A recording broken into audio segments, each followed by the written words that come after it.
Imagine a city in a frenzy, a beacon of progress in the heart of America. Chicago, 1893, hosts the world's Columbian Exposition, a fair celebrating the future, innovation, and the wonders of the civilized world. Thousands of people arrive from all corners of the country, dreaming of a glimpse of tomorrow. But amidst so much light and hope, a shadow stretched across the streets. A shadow that had a name, an address, and a meticulous plan. His name was H. Holmes, and he wasn't building the future. He was erecting his own private hell, a labyrinth of nightmares that history will record as the murder castle. And if you think you know the limits of human evil, the story that follows will challenge every one of your certainties. Before we delve into the depths of this case, don't forget to subscribe to the channel. The stories we tell here are based on historical accounts and archives, but some parts may be contested, and it is precisely in these shadows that the true horror hides. Herman Webster Mudgett, an almost common name for such a monstrous figure, chose for himself the pseudonym Dr. Henry Howard Holmes. He was charming, eloquent, educated, a man of medicine, a fellow who inspired trust. And it was exactly this impeccable facade that had a mind obsessed with control, money, and a morbid curiosity about death.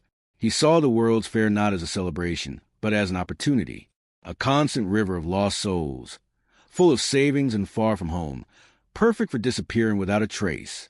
It was then that, in the Englewood neighborhood, right near the event, Holmes began the construction of a 3-story building. To the world, it was the Castle Hotel, a lodging for the fair's visitors.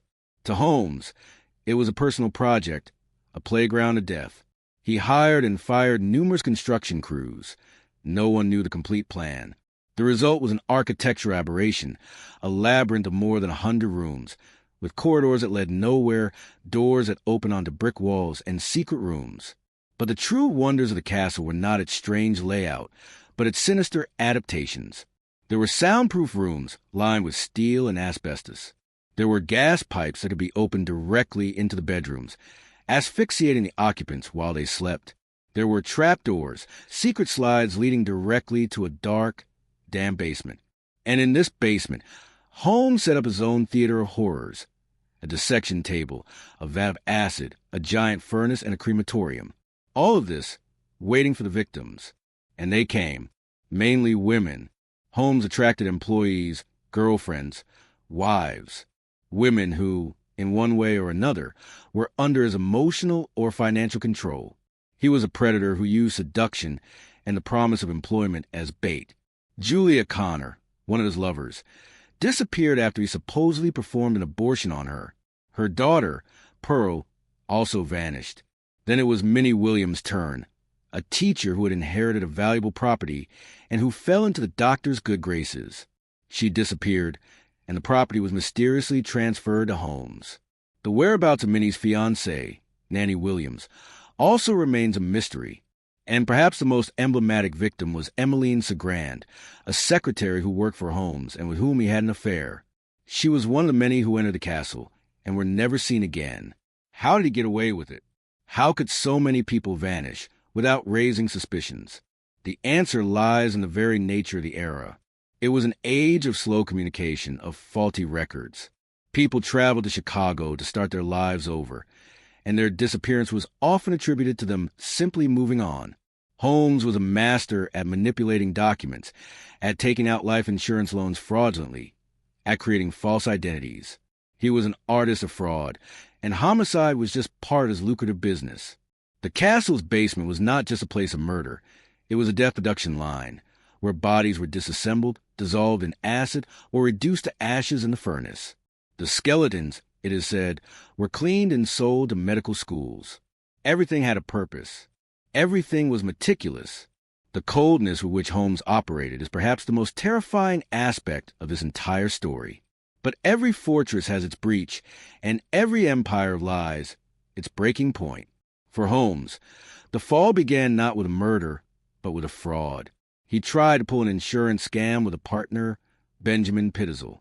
The plan involved Pitzel faking his own death so that Holmes could collect the money. But Holmes had a plan within the plan. In 1894, Pitzel was found dead in Philadelphia, not in a faked accident, but brutally murdered. And worse, Three of Pitzel's children, Alice, Nellie, and Howard, also disappeared after being taken by Holmes on a sinister journey through the Midwest. The investigation into the insurance scam unraveled a thread of a much bloodier story.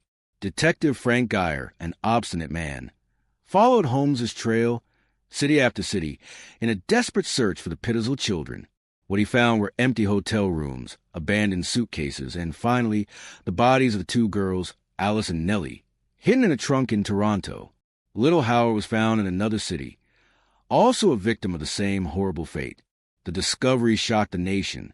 The charming Dr. Holmes was, in fact, a monster who did not even spare children.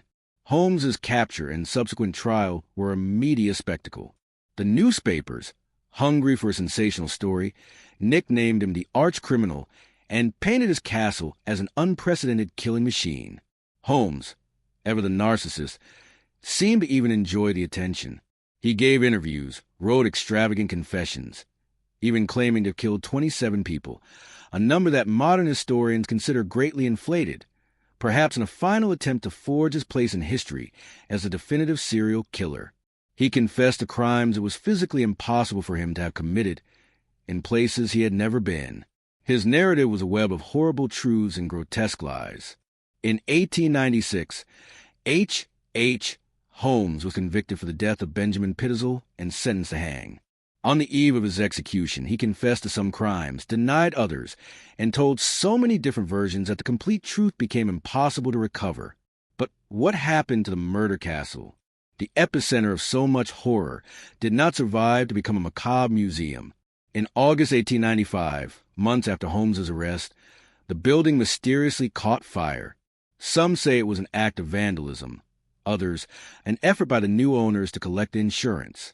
The fire consumed most of the structure, and the remaining rubble was demolished. The land where the nightmare was built now houses a pleasant park and a post office building. Apparently normal, apparently safe. And that is where the true mystery persists. How many lives were truly cut short by H. Holmes? Was the castle really the deadly contraption described by the press? Or was its fame a product of sensationalism, amplified by the confessions of a pathological liar? Historians still debate.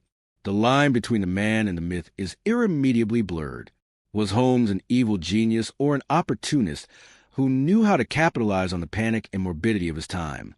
The absence of concrete physical evidence, consumed by the flames, leaves these questions hanging in the air like ghosts. The story of H.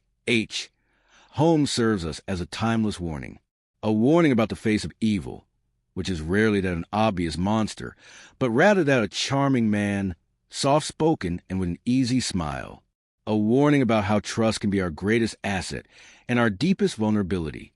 And, perhaps most importantly, a warning about how some stories, no matter how horrible, never truly have an end.